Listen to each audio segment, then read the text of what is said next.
Baik, Assalamualaikum warahmatullahi wabarakatuh. Saya Reza Sina Maulia dari Prodi Agribisnis kelas 3E. Pada video kali ini berisi tentang jawaban soal UAS mata kuliah penanganan limbah hasil industri.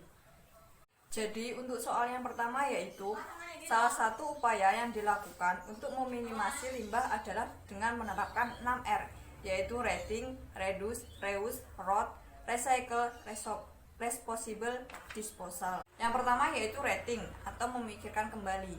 Artinya kita berpikir berulang kali untuk membeli atau membuat barang tersebut. Apakah barang tersebut benar-benar kita butuhkan?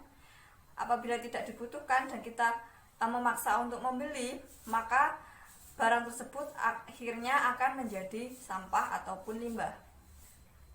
Reduce atau mengurangi pemakaian, seperti kita kalau berbelanja di minimarket ataupun supermarket itu membawa keranjang belanja sendiri yang terbuat dari kertas ataupun plastik. Biasanya keranjang tersebut dianyam ya. Nah, dengan adanya kita membawa tas belanjaan sendiri, itu akan meminimalisir terjadinya atau adanya sampah plastik dari belanjaan kita ataupun dari tempat wadah kita belanja. Nah, contoh lainnya seperti kita menggunakan kertas yang masih bisa digunakan. Contohnya kita ngeprint proposal nih. Nah, proposal yang kita print itu ternyata salah, sedangkan lembar yang bagian belakang itu kan masih kosong ya, itu bisa kita gunakan untuk menulis sesuatu ataupun yang hal-hal penting itu masih bisa digunakan. Reuse atau pemakaian kembali, kita menggunakan barang-barang yang bisa digunakan kembali, seperti kita membawa botol tumbler ke kuliah ataupun sekolah yang dapat diisi ulang dengan air minum, lalu menggunakan sedotan yang berasal dari bambu, itu kan bisa digunakan kembali. Lalu membawa tempat bekal ataupun tempat makan jika ingin membeli makanan. Yang selanjutnya yaitu recycle atau mendaur ulang. Banyak sekali kayak botol plastik, gelas plastik yang berasal dari minuman itu bisa kita gunakan untuk pot atau hiasan rumah. Lalu ada peralatan-peralatan dapur yang sudah tidak bisa digunakan, itu bisa kita daur ulang menjadi pot ataupun barang berharga lainnya. Lalu kayak baju ataupun celana jeans yang sudah robek itu bisa digunakan untuk tas, lap meja ataupun keset. Nah, yang selanjutnya yaitu rot atau membusuk. Kita disarankan untuk menggunakan atau mengkonsumsi hal-hal atau barang yang cepat bisa membusuk agar dapat diuraikan oleh mikroba dan tidak menjadi sampah ataupun limbah yang tertimbun yang berjalan sangat lama. Dan yang terakhir yaitu responsible disposal. Kita selesai mengkonsumsi atau menggunakan barang harus bertanggung jawab membuang sampah dari barang tersebut sesuai dengan tempatnya. Jangan dibuang di sungai, di daun ataupun di tempat-tempat yang tidak diinginkan. Seperti contohnya UMKM seharusnya memiliki tempat pengolahan limbah tersebut agar tidak sembarangan membuang ke sungai yang menyebabkan habitat sungai itu jadi tercemar dan masyarakat di sekitar UMKM tersebut dirugikan. Untuk pertanyaan yang kedua yaitu jelaskan tahapan-tahapan dalam metodologi audit produksi bersih. Untuk tahapan yang pertama yaitu pengorganisasian keperluan untuk produksi bersih. Sedangkan yang kedua yaitu perencanaan dan pengorganisasian. Yang ketiga yaitu fase pra-pengujian. Yang keempat yaitu fase pengkajian. Yang kelima yaitu analisis studi kelayakan. Yang keenam yaitu implementasi dan kesinambungan. Dan yang terakhir yaitu hasil pengkajian. Nah, hasil pengkajian ini harus bersinambungan program produksi bersih dengan fase pra pengkajian. Yang pertama tadi kan perencanaan dan pengorganisasian. Untuk tahap awalnya adanya komitmen manajemen. Ini sangat penting bertujuan untuk menetapkan kebijakan dalam meminimalisir limbah. Yang selanjutnya yaitu pembentukan tim program perencanaan produksi bersih. Yang selanjutnya lagi yaitu penetapan tujuan dan lingkup program, dan yang terakhir yaitu mengidentifikasi sumber pencemar. Jadi kita disuruh mencari sumber pencemarnya itu ada di mana. Ketika kita sudah menemukan, maka tahap-tahap selanjutnya itu akan berjalan dengan lancar. Kemudian pembentukan tim penerapan produksi bersih. Hal ini bertujuan untuk mencari peluang dan bertanggung jawab dalam menerapkan produksi bersih. Dengan anggota tim yang akan melamar atau yang akan direkrut itu memenuhi syarat-syarat tertentu seperti berpengalaman, mengetahui kualifikasi proses industri, berpengalaman dan dalam penerapan dan pelaksanaan industri bersih, dan lain sebagainya. Selanjutnya yaitu penetapan tujuan dan lingkup program penerapan produksi bersih. Nah, ini harus ditetapkan karena keberhasilan dalam produksi bersih itu dapat diukur melalui penerapan produksi bersih. Nah, syarat keberhasilan itu ada beberapa syarat seperti disetujui oleh semua pihak yang terlibat. Jadi pihak masyarakat, pihak industri, pihak dalam industri ataupun luar negeri, pokoknya yang berkaitan dengan produksi tersebut. Lalu kemudian fleksibel terhadap perubahan yang mungkin terjadi. Jadi adanya perubahan apapun tidak mempengaruhi.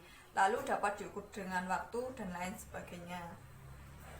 Kegiatan dalam tahap ini berupa mencatat semua masalah yang berkenaan dengan limbah, mengidentifikasi penyebab terjadinya atau adanya limbah tersebut, menentukan penyebab utama pencemaran atau penyebab utama limbah itu bisa sampai merugikan masyarakat ataupun perusahaan sendiri.